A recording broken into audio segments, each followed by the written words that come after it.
You can build a profitable business and still be operating from fear. Fear of being seen differently, fear of disappointing people, fear of outgrowing the version of you that everyone is used to. And that fear, it shows up differently. It has no timing. It just shows up. It affects your decision. It affects how you lead. And it also affects how you grow up as a person. It holds you back from becoming more. Not because you don't have any skills, but because you haven't challenged the beliefs that shape how you show up. In today's conversation, we are going to be talking about self mastery and why it's important to master ourselves in order to be successful as business women. Coach Korry, good to see you. Good to see you, Mary. Thanks for having me. I'm excited to be here. Oh, I'm excited to have this conversation with you, my friend. Corey, before we get started, please introduce yourself to our viewers and tell us what you do. Okay, first of all, again, thank you, thank you, thank you. I'm excited to be here. My name is Coach Korry. Full name, Korry Bashia, for those who may be wondering if I have another name. I am a self-mastery coach. And what do I do? What does that even mean? It means that I help you confront yourself. I help women, and that's really my area of specialization. I help women who are feeling stuck and sometimes just privately stuck. On the outside, they look okay. They got their lipstick on, they got their game on, they're doing well in career, corporate. But on the inside, that little girl that used to be there, that little girl who was excited, is now tired and she's not there anymore. And a lot of it is driven by what you just talked about, fear. And so I help them get unstuck, to reclaim themselves, and to reign in the power of who they were originally created to be. Oh, That's that's beautiful. That is beautiful work that you're doing, Coach Corey.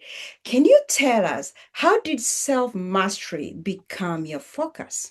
How did you come about? that's a really great question because it came out of a personal crisis. Um, I am a mom of adult children, and like every other mom, when I got married, I buried myself in taking care of my family. That's what we're taught, right? And so I took care of my kids, my hubby, and honestly, you know how you're called Mama Nani and it's like a trophy, you know? And I Mhm. took that with so much pride. And there's nothing wrong with being proud of being a mom. But what I didn't realize is that a lot of what I put into that mothering experience was informed by some of the traumas I had experienced as a child.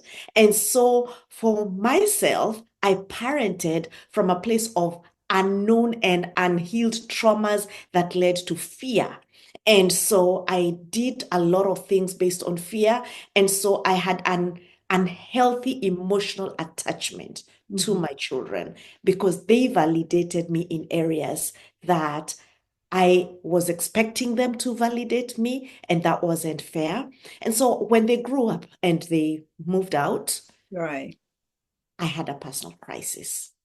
And I literally sat here and asked myself, Korry, who are you? And outside of being a mom, outside of being a wife, outside of being a sister, outside of the roles that I had carried for so many years, I felt so hopeless and useless in that moment because nobody needed me the way they used to need me. Nobody was depending on me the way they used to depend on me. And on my own, I didn't seem to have an identity.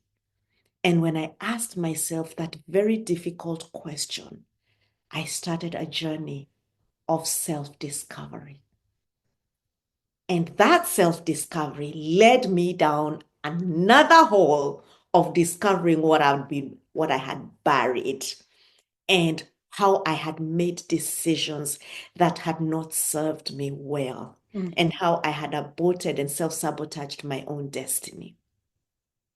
And once I got that out of the way and accepted this girl and fell in love with her, child, I made it my mission to help every woman who wanted to do the same for herself.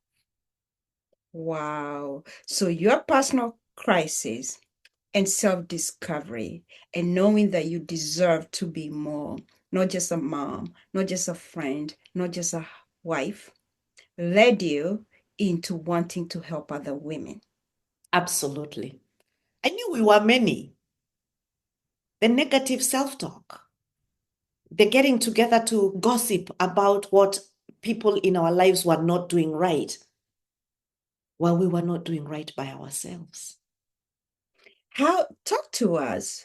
How do you go from knowing your own limitations and the fact that they hold you back, accepting that, acknowledging that, working on that, and then deciding, wait a minute, I can't be by myself. There gotta be other women going through the same thing. What does that process look like? Was it hard? Was it ugly? Talk to us about that process. And that's a great question. I love that question because looking back, you know how they say hindsight is 2020. Right. So looking back, I remember even during my own mothering experience, this is a good one. I feel I need to record it. Mhm. During my own mothering experience, there were moments that I needed some encouragement. There were moments I needed just to get my head above water, Right. because I would feel like sometimes I'm drowning.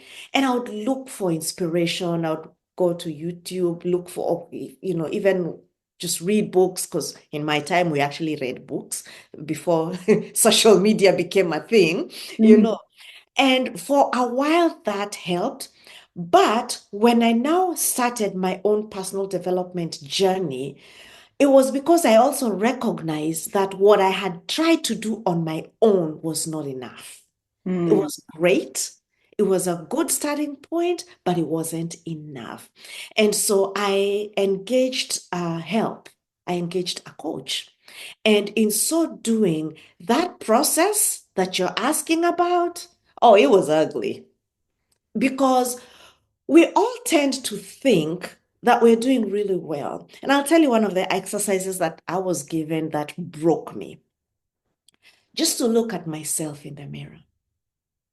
No, I'm not fixing my face. There's no agenda. Just, Korry, look at yourself in the mirror and stare into your eyes. And I had no idea how difficult such a simple exercise could be. I could not look into my own eyes for 5 seconds. I looked away the first time. Why? I saw the pain. I saw the disappointment. So I hold saw up. the betrayal. So you are unable to look at yourself for 5 seconds because by doing that, the pain reflected back to you. Exactly. It was a very vulnerable moment. It was a moment of reckoning. Like, Korry, the woman that you're looking at in the mirror, who is she? She failed herself. And it was a moment of, I can no longer blame other people. I can't blame my children. I can't blame my husband. I can't blame society. I can't blame even my wounds. Because while it is true, a lot of things did not go right in my life, I had a responsibility to myself to watch out and look out for me. Who was self-advocating? Who was advocating for Korry? Korry had released herself to be at the fate of other people's decisions. And it was brutal. When now I also, started doing, these assessments that I teach in my own class, which we'll probably talk about later. I did a personality test. Now, I know at work we do these kinds of things and I've done those, but this one hit different. This For one was example, not about, Mary, this one wasn't about pleasing my boss. This one wasn't about getting it right. This one was about confronting the truth of who I was showing up as. hmm, I didn't like the results. I did not like them. You know how they say there's lady I follow, she's called Dr. Cindy Trim. And at the time she came to Kenya and I attended one of her conferences. And the first thing she said that hit me like a ton of bricks was that you are the sum total of all the decisions that you have made. profound. And I was like, what do you mean? But so and so did this, so and so did this, so and so did this. She didn't stutter. She's an American woman. She Mhm. didn't stutter. You are the sum total of every decision you have ever made. The decision you're making today will determine the person you are tomorrow, next week, next month, 10 years down the road. What? Talk of reality check. And up Now, to that point, I'm sure you are. They did that, she did that, he did that kind of thing, because we are very good in deflecting and not taking responsibilities of our own decision. So that must have been very hard for you. it was, but I defended myself. It was until I now did this assessment. I'm like, these are Americans. That's how they think. As we are different, we are Africans. As we are the fate of culture. Culture, what was I supposed to do? You know, culture dictated this. Da, da, da, da, da, da, da, da, da, da, da, da, da. I had a narrative in my mind. Remember, your war is won and lost where? In the mind, right? So there's a certain narrative I had believed. It was now when I came to doing my personal development work that I remembered what Dr. Trim had said. And now I realized how true that was, because the truth of the matter is I had given up my freedoms to please others, even though it didn't look like it. Right. I had sacrificed myself at the altar of motherhood, even if it didn't look like that. Everybody does it, right? Mm-hmm. You go to the supermarket, you shop for what other people like to eat, right? Not what you like to eat. You shop for what your husband likes. That's how our mothers conditioned us. You shop for what your children like. You go to shop for your children's clothes. Yeah. And if you have a spouse, for your spouse. You come last if something is left. When you're serving food, you serve others first, right? What are you doing? You're telling your mind that you don't matter. Small subliminal messaging. And so now your decisions are shaped by you come last. Right. And then, Mary, we get upset when people overlook us. Yet we modeled for them and to them that it's okay to treat me as less than, as last, because that's how, after all, that's how you've been treating yourself, Exactly, right? exactly. Let me share with you something that I struggled with for many years. And with my husband and I fought about it. Mhm. I did not come from a privileged background. And so when I got married, my husband came from a pretty good home where Mhm. they recognized birthdays and stuff like that. And so when it was my birthday, when we were dating, of course, he recognized all those things. And then we got married. And then one time he forgets my birthday. He come see me hit the roof. How dare you forget my birthday? And I threw a tantrum. And he was so upset because I'll be honest, The way I even approached the matter was a tantrum. Okay, because I need him to celebrate me. And that became such a sore issue in our marriage that I told him, I never want you to do anything for me on my birthday. I will buy my own cake. No, no, no, no, no, no, no. You are Okay. acting up, Korry. Oh, yeah. Mm-hmm. Kapsa. And I would order my own birthday cakes, but out of anger. Mm-hmm. Now, then I do this work, this personal development work. And I realize that I have been dealing with people from a place of anger Mm-hmm. because I have a childhood trauma of not being seen.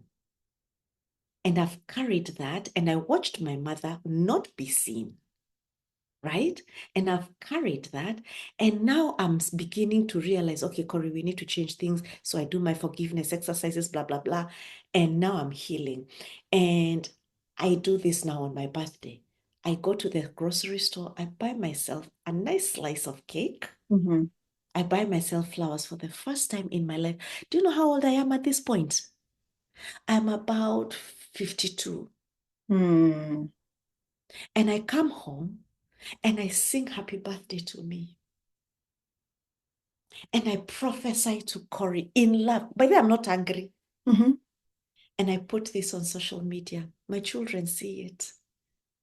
They come home. These are children who have moved out, who are not interested in coming to see me.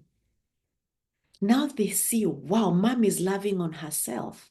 And she's not putting expectations on others. It changed everything.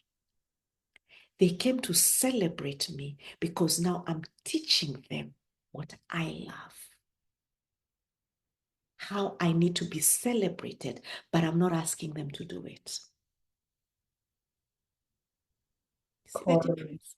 I see the difference. So at the beginning, we talked about challenging and confronting how we show up, the limiting beliefs or the ways, because sometimes is you don't even know it's a limiting belief. You just Right. never knew what it was. You never knew better. And it sounds like you did the work. Dr. Trim challenged you. You accepted and acknowledged, yeah, I'm responsible for all these decisions. I'm the sum of all the decisions I've made in my life. And you went from having a tantrum to your husband and throwing a fit to taking ownership and deciding from now on, I'm going to celebrate Korry. And by modeling to your children, that changed everything. Absolutely. It even changed my marriage. Because you see, if I don't expect you to celebrate me, I can celebrate you without an expectation. Right, right. Right? And that means when I'm celebrating you, it's coming from my heart. Yes. It's And not so an what am I giving? expectation. Exactly. Yeah. I'm giving you good vibes. And now I'm engaging in my feminine energy. Let me let me speak a little bit about that. Because of fear, because I love this topic of self-mastery and dealing with fear. Okay. Because of fear, because of wanting to protect ourselves, a lot of us women tend to show up in masculine energy. And what masculine energy does for us, it gives us control. We tend to want to control the things around us. We want to control the people around us. How does it show up? It shows up at you've given your kids a chore to do, clean up your room. You go back and check after an hour, they've not cleaned it up, or they didn't clean it the way you wanted it cleaned. So you start criticizing. Okay? You tell them to do the dishes. What do? You go and look and they didn't wash the dishes the way you wanted. Instead of using those moments as teachable moments, Mm-hmm. we criticize. You say, is this how I taught you how to do the dishes?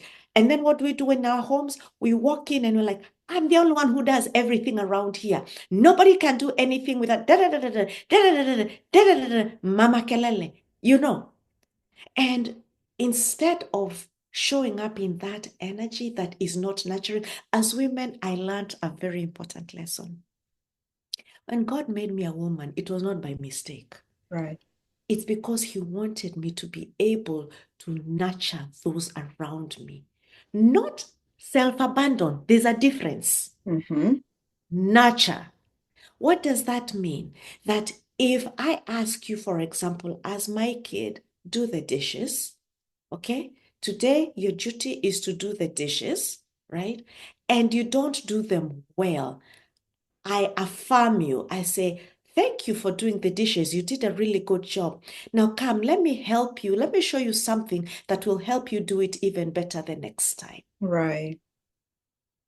Okay? Instead of telling your kids, I'm the only one who does everything around here, open your eyes and see the little things they do. There is nobody who doesn't do anything. Just tell them things like, you know what? I love how you dress. I love how you do your makeup. I love how you prepare your food because kids know how to take care of themselves. They make their plate. Mhm. Their plate looks good. I'm like, "Hey, I love the way you make your plate. You need to teach me how to do that." You give them validation and Mm-hmm. you make them feel relevant. We do the same thing with our partners.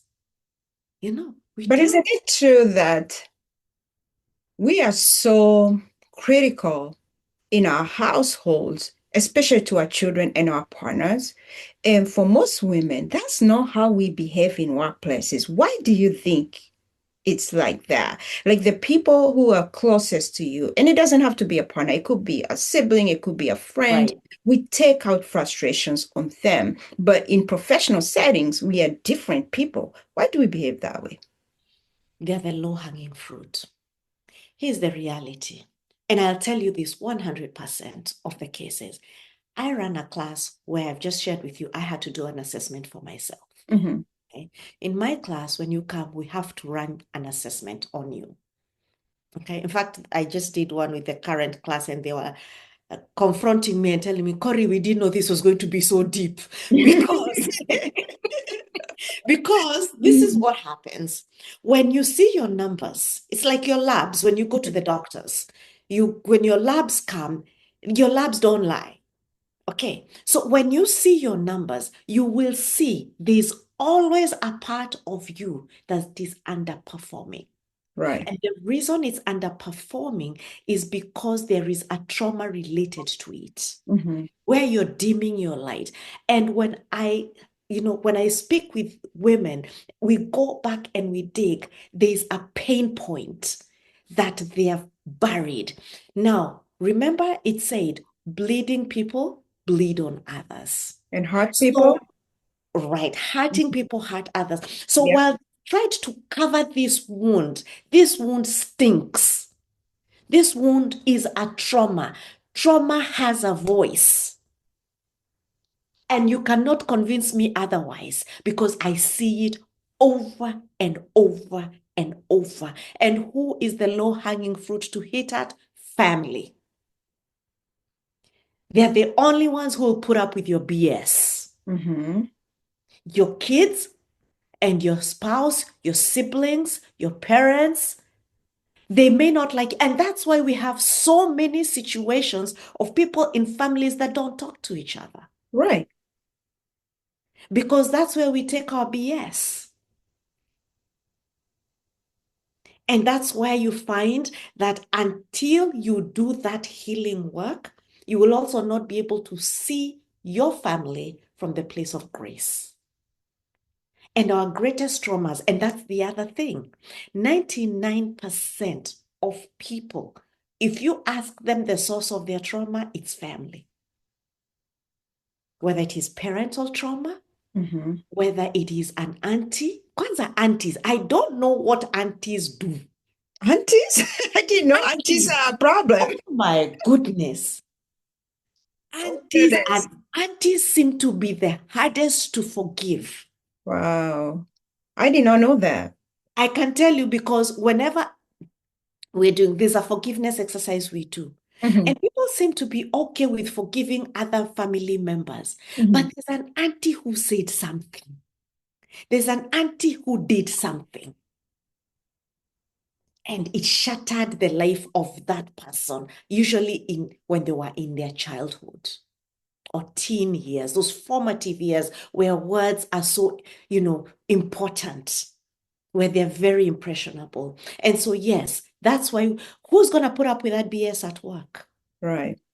Now, I'll tell you this though, there are they do leak at work, but not as badly as at home. And how do you know when it's leaking at work? When you feel like you're being targeted. A lot of the times, you're not necessarily being targeted, it's how you're showing up. With the women I have worked with, whenever we do this inner work and they heal, they show up very differently at work. And let me speak about myself, even before I talk about others. The way I showed up at work, I was in the software industry, Mm-hmm. right? And so the software industry is young people and not people of color. Right. In my industry, it was mostly white, young men. So as a Black woman in her late 40s and early 50s, I stood out like a sore thumb. And so I would go for meetings and I would withdraw. I didn't feel good enough. And I rarely spoke or brought value. I believed my value was in the work that I do, in my work ethic. And while it is true I worked very well, an organization needs more than that. They You need need to your advocate for intent. yourself. Your work only is not good enough. And I'm Exactly. glad you brought that up, Corey, because there are levels of career progression, and one of them really is good enough. Like you're doing good enough work, and that is not going to get you the progression. So I want you to talk a little bit more because that what you just said is very, very important, and I think a lot it will be relatable to a lot of women. Tell us how did that make you feel when you would go into a meeting and I'm sure you knew the answers, but you are scared of speaking up. You are not confident enough that you are bringing value to the workplace. Let's talk about a little bit more about that. Sure. Of course, at the time, I didn't know that that's what was happening. Excuse me. Where's my water? I didn't realize that's what was happening. Mhm. I thought, like many of us, that these people don't understand me and they don't see my work because I'm Black and because I'm a woman. The reality is, when I would speak, that energy of lack of confidence comes across, right? And so I would retreat quickly if a question was asked. Like maybe I say something and then a question is asked, or maybe my idea is shut down. I would be like, it's because I'm Black. No, it wasn't because I'm Black. It was because of how I was showing up in that space in that moment. Now, when I did my inner work, it changed my whole perspective because I realized at work, I was reflecting my insecurities. Okay. And so I started to go for meetings again in my feminine energy. Let me tell you something that I started to do different. I was in a consulting firm. And so we were dealing with the client a lot. And then, so I had people I reported to. So every time we'd go for a meeting, especially because we're dealing with the challenges with the client, blah, blah, blah, I would tell my boss, um, first of all, let me just, before I speak, I tell my boss, first of all, let me just say thank you because I know you go to bat for us. This job is not easy. So I really appreciate what you do for us. Now, that said, one of the things that would be helpful is if we could da da da da da da. Now, I've started with feminine energy and it's nurturing. You don't realize that that other person is really stressed and they're just trying to also stay afloat and they're putting up a front. So, by so doing, my bosses felt so understood. And even with the client, it changed my attitude with the client. I would always tell the client, even if I don't agree with them, I love your idea. I think it's great. I wish we could implement it. There are certain limitations that we are facing right now of one, two, three, four. If you can help us in this area, we would love to implement what you're saying because we're here to serve. Girl, do you know I moved from being a QA tester, okay? So for those who don't know, it's like a software testing, Assurance. Yeah. right? Mhm. To a project manager like that. And I never applied for that position. My bosses literally called me and said, no, we're not wasting this talent. You have something we need. And they promoted me to project manager. And let me tell you, and you can go on my LinkedIn, you can check. One of the things that they said that was very, it even gave me goosebumps, is that I knew how to operate in emotional intelligence. Something many of us don't know how to do in the workplace. They don't even know what is emotional intelligence. And what's really, really interesting about your story, Korry, that emotional intelligence, it didn't show up one day. You started by knowing who you are, acknowledging what you needed to work on, and also admitting that the energy you were bringing to work was a reflection of what you were getting back from your coworkers. Absolutely. Absolutely. And it changed the game. Let me tell you, at the end, our company folded, was bought off, and so were laid off. And I remember even the day I was laid off, and you see that meeting, HR meeting, I knew it was coming. And so we come on, and I see HR, and I see the senior guy. And I tell them, okay, let's do this. I know what we're doing here. Let's just go ahead. And then I tell them, before you say anything, let me say something to you. Now, they are the ones who've called the meeting. I'm the one in charge. Yes, Korry. Okay, Okay. Mhm. I tell them, I know what you're doing is very difficult. And I appreciate what you have to do. And I'm not mad at you. So they tell me, wow. I told them, I know you're going to have a very tough day because I think on that day they were laying off 60 people because they were doing it in phases. And I said, I know you're going to have a really long, hard, emotionally draining day. And this is the part of your job that sucks. I get it, but I'll be praying for you.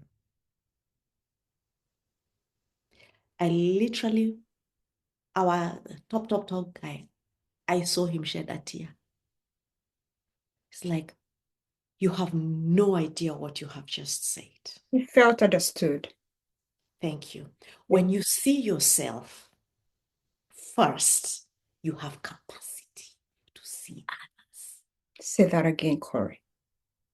When you see yourself first, you have capacity to see others. And you cannot see others until No, you do the work, the exactly. internal work. The hard work. And this is what that work looks like, Mary. I give the analogy of a room. We all have our houses. Now imagine opening your front door and there's clothes and trash at your front door. You have beautiful furniture, but nobody can see it. And there's a whiff. You open it and there's a whiff. And you're like, oh, what's that? And you don't know what's dead in there because the smell that hits you. And when you're doing the inner work, and let me tell you, the reality is, and I'm sorry to say this, most of us are like that opening that front door. When people meet us, there's that smell. It's not a physical smell. In fact, someone can't even tell they're smelling it, but they can tell there's something about you that ain't right. The energy. the energy, and it comes off in your attitude, your stinking attitude. But you're basically telling other people that they're the problem, but your house is stinking. So until you start saying, okay, you know what? My house stinks and I don't have capacity to host. So let's start cleaning up. And what do? Slowly but surely, you start picking with what's at the door so that you can even inch. Because there are rooms you haven't been to in a while. And that's why it hurts. That's why this work is hard. And that most people, and even when I do these classes, we will get to almost halfway to the living room and they're like, no, I'm not doing this. They close the door. Let's just close this. And it doesn't go away just because you don't deal with it. It's uncomfortable work. It takes courage. Very, It takes a very. lot of courage. And it takes allowing yourself to have that heart surgery because that's what it is. It's heart surgery because we're dealing with matters of the heart. And I always tell women, you don't have to do the hard work, it's a choice. But I want you to know one thing that there are destinies out there that are depending on a healed version of you. And generations. And there are generations, your own, and people you've never met. Do you know how many women I have met because I chose me? And that's what I always tell them. Mhm. If I had never done my healing work, I would have nothing to tell you. You and I would never have crossed paths. No doubt. And speaking of, at the beginning of this show, you said that you did the work. It was hard work. It was ugly work. And then you realize, wait a minute, it can't just be me. There gotta be other women who are struggling with the same issues. And then you started, and we'll talk a little bit about your work, more about your work in coaching women. But what I want to talk about is when you made a decision that you're going to be helping other women, I'm pretty sure that a lot of your clients are ambitious women, women who are go-getters, but they are holding themselves back. They are scared. That fear we talked about, or I'm not good enough, imposter syndrome, being tongue-tied in meetings, lack of confidence. Let's talk about your work in helping those women. I know we talked about the test you do and all that. And I appreciate the perspective that you bring from your own experience as a project manager in IT. But let's talk about the ambitious women that you work with, specifically business women, because as a business coach, I see women, and one of the things that I notice very quickly is when somebody hasn't worked on their self mastery. Let's talk about business women in relation to the work that you do. Oh, I love that. I love that because I personally am a businesswoman. Mm-hmm, So I have seen the difference between Korry, who had not done the inner work as a businesswoman, and Korry, who has done the inner work mm-hmm, as a businesswoman. And that's how you and I connected. right, And even the women that I coach who are businesswomen, and there's quite a number. right. There's one thing I learned, and I hear this over and over from the women, especially the business, all the women, but the business women really, they always come to me like, Korry, where were you? Where were you when I was starting my business? I needed this. And I'm like, now you have a better appreciation because of the messes you have made Right. in the business, Mm-hmm. that this is foundational work. Say that again. Okay. Self-mastery is not optional work, it's foundational work. When you're talking to a woman who is running a business and she has not done the self mastery work, she is going to make decisions that are going to sabotage her business, hands down. How? If she is operating from imposter syndrome, she cannot see herself scaling because she doesn't think she's good enough. Yep. Or what she will do, even if she wants to scale, she'll hide behind a prodigy. So she may give it to a partner. Let me give you an example. I have watched on YouTube women who are running empires, yeah, but they don't allow themselves to shine. As a businesswoman, there's a way you ought to carry yourself, right? Mm-hmm. So even there's a way you dress. You can be doing very good business and dressing very poorly. You can be trying to succeed in business, but you're self-sabotaging by the words that you speak. Especially that. A tongue is a small thing, but it's very powerful. That right there, what you just said, is something we've seen many, many times. Absolutely. And they bring down the very empires that we are building. We've seen them, we know them, Right. right? Now, when these ladies come to my class, and right now we're talking about the business women. The one thing they realize is one, they have not dreamed big enough. Okay? And so they are holding themselves back. Like one of the things I did is I realized, Korry, you need help in scaling your business, in creating systems, so that when now I came to you Right. as my business coach, I Mm-hmm. needed systems. I realized, Korry, there's only so much you can do with what you know. And I love the sessions that we have together Mm-hmm. because especially when you're starting out, like me, I know the coaching side of things, but the business side of things, I Different needed animal. help. Mm-hmm. Yep. I needed help on them. And sometimes I'll come to our sessions and you'll give such a simple solution. I'm like, why didn't I even think of that? Yeah. But now I'm able to receive it. Let's take another example. One of the things you have us do in class is perfecting your avatar. Right. Now, do you remember when we had this conversation and we went around the room and I thought Mm-hmm. that my messaging was very clear?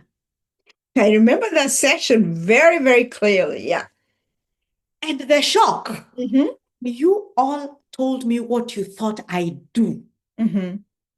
Now, if I had not done my inner work, I would not have been able to receive that feedback. And let me be clear, that was not easy for you No. because when you've invested in your business, in your processes, in your marketing, and visibility, and then you get feedback that it's still not clear. Who are you Yeah, really selling to? That cannot be easy to receive. And I no. applaud you, Korry, because you mentioned about being able to receive in order to give. And I noticed that right away. Was it shocking? Of course, it was shocking, but you got past the shock and you went to work. Right. And because while I was doing my personal development journey, I had opened myself to receive difficult information from my coach. I had to realize that this information that is being given as feedback is for my benefit and it's not criticism. Mhm. Now, if I had not done my inner work, I would have been like, here we go again. She's being critical. Yeah. I'm used to being criticized. Mhm. Me, I'll just go to my prayer closet and I will pray and I will fast and I will say, Shindwe to all of you. And cast us out in your prayers. Like, what did we do? Right. Mhm. You see, but now being able to listen to the other ladies tell me, Corey, this is what we think you do. This is what, and I'm like, where did you get that information? Mhm. You all got that information from what I had fed you. Right. And so women in business cannot afford to try and be successful from a place of ignorance of the very vessel that is supposed to be going big. You know how we say we go big or we go Yeah. home? We go home. Yeah. Mastering yourself is foundational. I don't even know how to put it. And so especially if you're going to go into business, how are you going to interact with your teams? How are you going to interact with the people who you're doing business with? How are you going to interact with other players in the industry when you don't know what you're putting out? Or who you are. Yeah. Yeah. So for me, I will say from a business, for every business woman out there, and that's the other thing, having outbursts out of frustration. Mhm. You will find yourself talking to your workers the way you talk to your children because you're paying them a salary. And let me tell you, baby, that will never, ever fly. It doesn't matter how much you're paying somebody. Exactly. People are not obligated or in any way, there should never be any obligation for anyone to take abuse, humiliation, talking down on people, abusing people mentally and emotionally because you pay them. No, that will not work out in the long run. But they don't see it. You can't see yourself. You can't see that you're humiliating people. For you, you're putting them in check because they messed up. Right. So you're not interpreting your actions The as way they come humiliation. across. Yeah. Yeah. Yeah. So that's definitely something that, oof, as a business person, girl, you better do your inner work. You have to. And the thing is, when you're an employee of someone, yes, there still is expectation for you to do your inner work. You need to be able to communicate effectively and respectfully. You need to be able to collaborate. You need to be able to deal with different personalities. And by God, you need to act professionally. That is foundational. In any workplace, it's expected. When Absolutely. you're a businesswoman, on the other hand, you need those foundational skills as an employee and then a lot more because now you get to decide the vision of the company, the culture of the Right. company, right? The Right. vibe. Right. And you're creating a corporate culture for your little corporation. Right, And that's why there are people who work in one place for 10, 20 years, and others just have a high turnover right. because of their corporate culture. Yeah. Yeah, absolutely. Absolutely. So for a businesswoman, absolutely getting the work done, the inner work, the self-mastery is imperative. You Yeah. cannot get away with that. You may, but at some point you're going to hit that ceiling. And we started the show by talking about fear. Yes, you may be making money, it may be profitable, but at some point, even making a lot of money, you will start operating in fear, fear of being attrition, fear of not being able to make decisions because you're not confident in yourself. So this work is foundational for sure. Let me add something to what you've just said. I have met, and this is something I see in my work, especially when I'm dealing with business women. Mhm. I have met successful business women who've come to my class and they love what they do, but there's an emptiness. Why? Because while they love what they do, because they are not healed, Mhm. they are not able to run their business from a place of purpose and impact. Now, when they do the healing work, what they tell me, and I've seen it even for myself, Right. they have more joy in the work that they do and they treat their clients differently because now there's a fulfillment that they're and there's a joy they're receiving. So what happens? They grow even more because they're giving more value. Not they're not necessarily giving anything away, but their vibe has changed, right? And so because their vibe has changed, they understand their clients better. So they give their clients what the clients want, and they don't handle, it's not transactional, it's relational. So their That business, relational right there, yes, relational intelligence. I kind of couple that with the emotional intelligence that you talked about a little absolutely. bit. Yeah. Absolutely, because they are not just hearing what the client wants, they're hearing from their heart, not just with the mind. It's not, it's not a kiosk, it's not a matter of, I need one bread and two sugars or whatever. No, there's more. There's more in what they're looking for, in what they're desiring. They're hearing the heart. In fact, they can articulate to the client what the a client cannot articulate Mm, in terms of their needs. You understand? I get So it. it's really important. When I say it's foundational, it's critical and it's all around. At the end of the day, one of the things, Mary, that really made me stay in the game.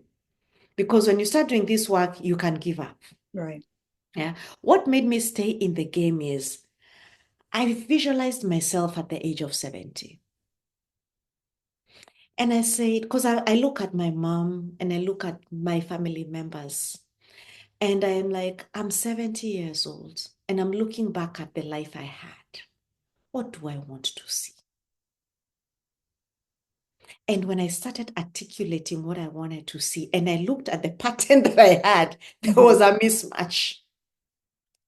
As a businesswoman, yes, I was coaching, but no, sorry, this is before I started coaching. This when I was employed. I'm like, is this really it for me? Yes, I'm making very good money. I was making crazy money. But is this what it's about? Was I not created for more than this? Mhm. And when I started embracing the reasons why I was not in my what you call area of genius. I Yeah. love that word. Zone of genius. Zone of genius, yes. Mhm. Zone of genius. Mhm. You make us feel so But important. you are. You are a Yeah, big yes, we deal. are. You are a big Now, today deal. I can receive that. Mhm. Okay. So I started asking myself, what is my zone of genius? Right.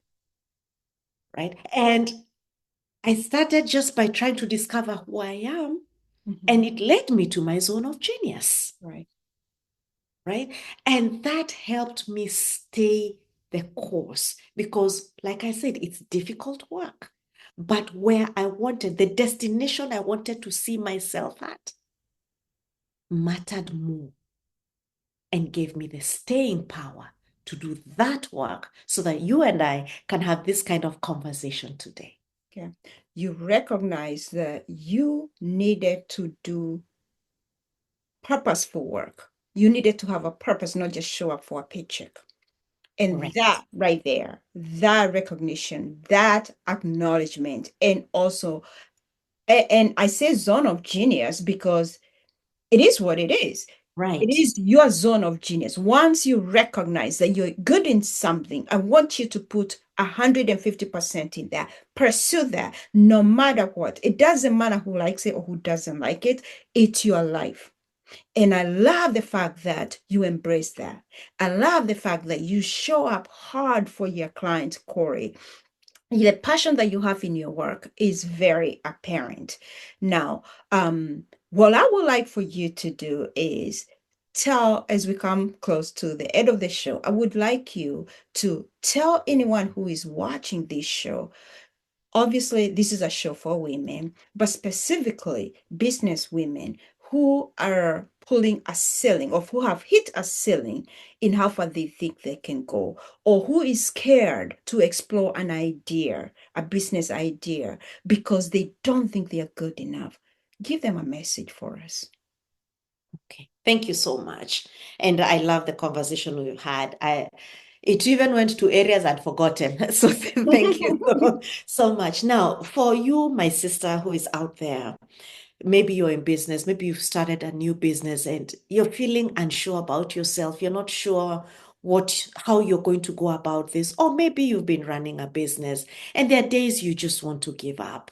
Okay. I want to encourage you to go back to the drawing board. And it's never too late. Don't say that I've been doing this too long. There's never um, a bad time to fix you.